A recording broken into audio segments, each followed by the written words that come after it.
agree. That didn't go too well for him. And I think it's funny how Getzlaf, who's like 6'4", 6'5", squares off with Char and just looks tiny.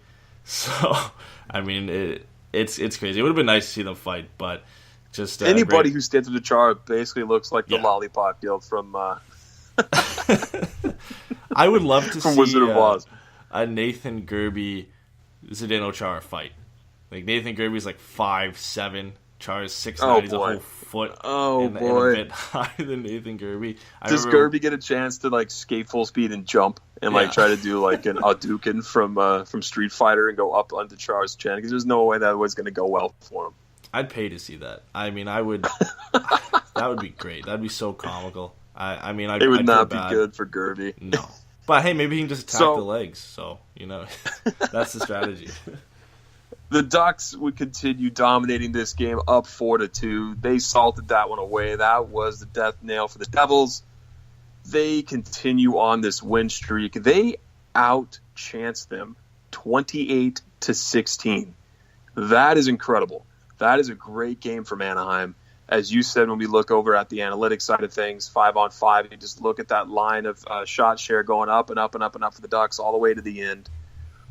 Just an incredible performance for the Ducks. This is something they're really going to need to have the nasty and the good game going against Calgary on Wednesday. But this game, I don't know how else to talk about it other than I was just really, really excited and tuned in the whole time. It was like was waiting for the next play to go because it was just that type of game from our Ducks.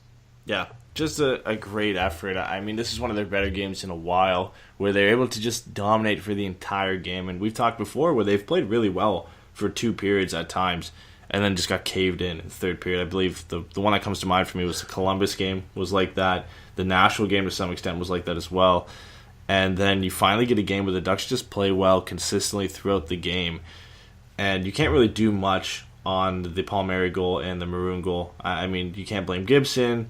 The Palmieri one was on a power play. He was left wide open. Great pass from Vatanen on the second goal. So other than those 2 plays, not a lot of mistakes from the Ducks. They limit New Jersey to under 20 shots. I mean, with some of the talent they have, I think Taylor Hall had 1 shot in this game. Nico Hischier was a non-factor. The only play I saw him involved in was Getzlaf just absolutely dumping him, I think, in the first period. That's it. That's all I saw from arguably their 2 best players.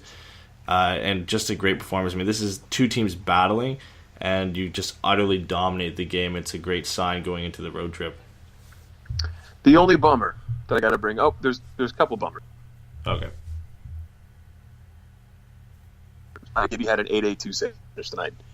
Not helping his quest for a Vezina or a Vezina Duck Horse or to be in the conversation. But with the Ducks limiting the shot count down that low and him giving up 2 goals, only one of them was on the power play, but you still got to count them all. It's just the way it goes.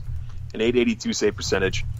Kincaid actually had a better save percentage at 889. So, unfortunately for Gibby, the Ducks were so good defensively, the ones that got by him just didn't make his numbers look good. But he had a great game, too. I'm not trying to bash him, but it was like, I made me sad because I'm like, that's not really going to boost his save percentage overall in the NHL. But the more important thing is every single Duck, every single team player will let you know the 2 points are far more important. And that'll put a bow on this game. 4-2 win for the Ducks. Let's get to our post-game, Eddie. Let's start talking a little bit about the fire that Raquel and Getzlaf have brought here in the past 10 games. Plus, Raquel with 9 goals in his last 10. Getzlaf with 17 points in 11 games. Can you say anything more that hasn't already been said about these guys in the past 6 weeks? Or are we just out of things to compare them to or out of compliments? I feel like we're out of compliments. I mean, we've mentioned them pretty much every game since we've started the show, and even beforehand. They've just been unstoppable. Raquel, 9 goals in his last 10 games. Getzlaf, 17 points in his last 11 games. And on a couple shows ago, we talked about how Getzlaf is having a sneaky good season, and if he was playing an entire 82-game season, he'd be a guy that would be up in the discussion for the Hart Trophy just of how well he's played. And, I mean, we can't say enough about them. And I feel bad leaving Corey Perry kind of off to the side when we're talking about these 2 guys because he's played well along with them. But it's just, who's leading the way? It's Getzlaf and Raquel. I mean, they've just been unstoppable, and the Ducks will need them to continue to play this way going into the playoffs. Just to show everybody how good Rickard Rakell has been, Corey Perry and Ryan Getzlaf combined do not have the goal totals of Rickard Rakell.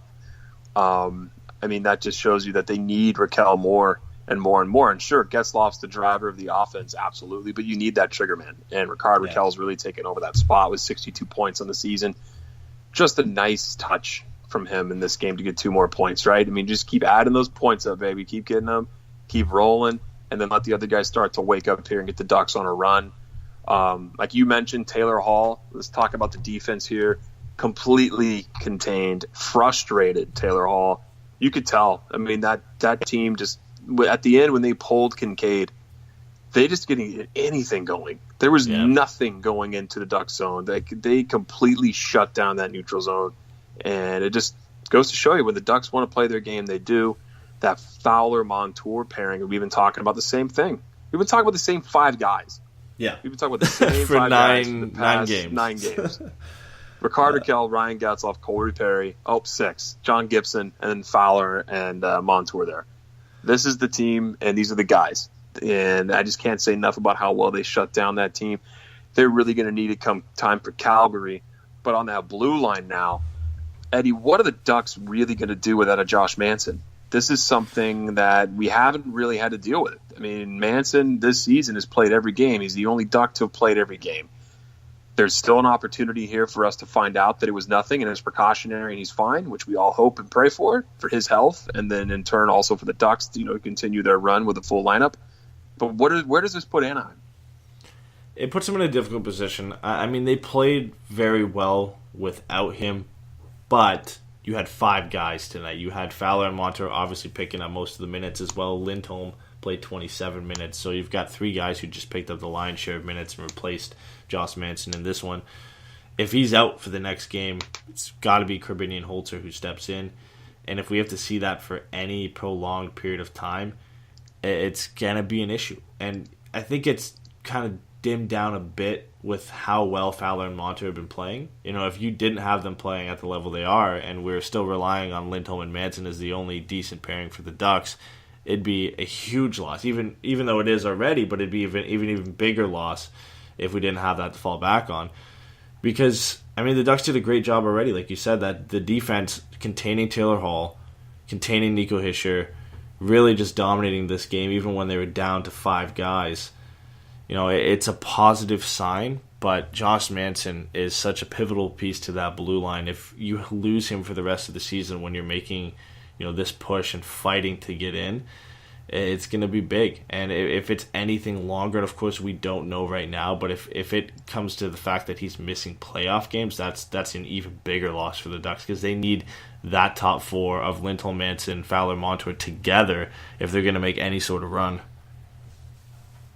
No, it's true. I guess the only thing you can pull out here that is a really nice positive is the Ducks played this type of dominant game without Josh Manson. But looking ahead, you're not going to get a team where every single night that team's going to have one great player and then complementary guys. I'm not trying to bash everyone else on this Devils team, but when you're talking about a Hart Trophy candidate in Taylor Hall, who's basically been dragging this team along, and you shut him down, you give up a power play goal, and you give up a good look there with Pat Maroon. But, I mean, really overall, this game was just in the Ducks' hands the entire time. But when you're going to be playing a team like, I don't know, you're going to be looking ahead here at Winnipeg, you can't do that. You have to have your full complementary list of defensemen. And with Josh Manson being one of the best, it's going to be terrifying for the Ducks having to slot in a Bookshman, Pettersson, and Holzer. That's going to be something that we haven't seen this season. And I just don't know if they're going to be able to get through that. I mean, honestly, I'm not trying to sound like a Debbie Downer, because I know I do, but that's just how much the Ducks rely on him night in and night out. Yeah, I think the only positive spin I can put on it, because other than that, it's pretty depressing to think about Josh Manson being out long term, is the fact that Montour's minutes have skyrocketed since about the 40-game mark, so he's being relied upon a little bit more. Fowler's always been the minute muncher. Lindholm's always kind of sat a little bit where he is, around 23 minutes.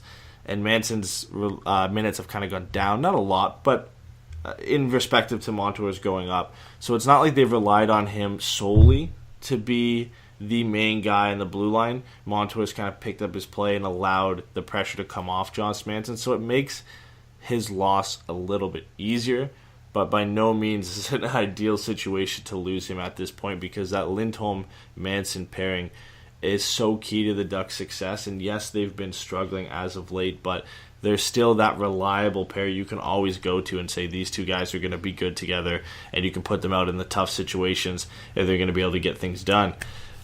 And I don't want to think about it, to be honest. I don't think anybody wants to think about him not being here for any extended period of time.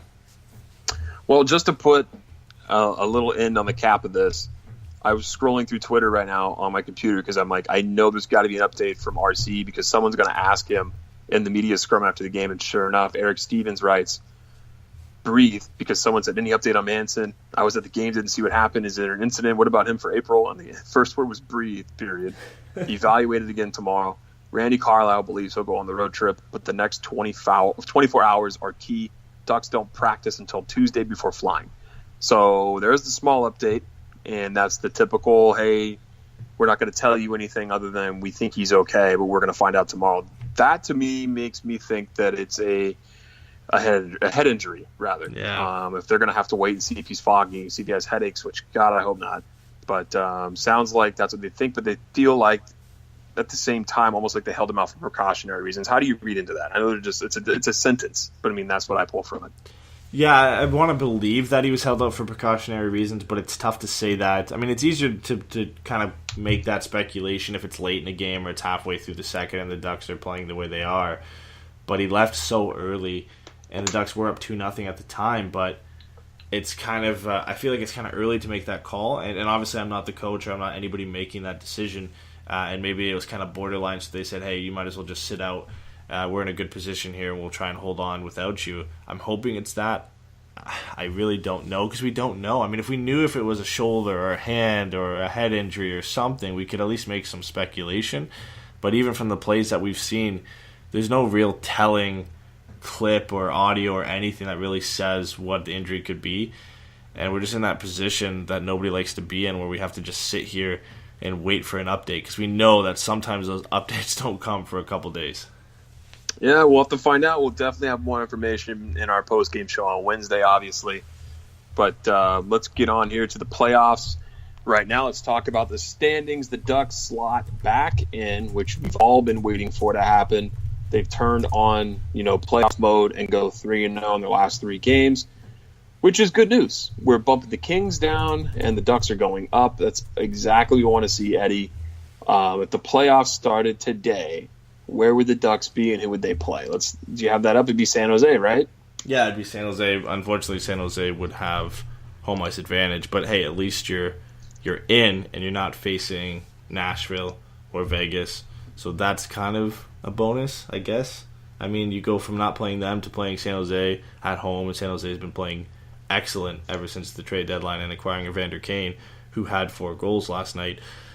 So take it as it is. I think everybody's happy that we're in a playoff spot, and even happier that they've moved in front of the Kings. Obviously, the Kings have 1 game in hand, and the Ducks' row is not in the best spot it could be, because I feel like no matter what, even if they win out in regulation, you're still going to have Dallas, Colorado, and LA leading them in that category, which is the tiebreaker.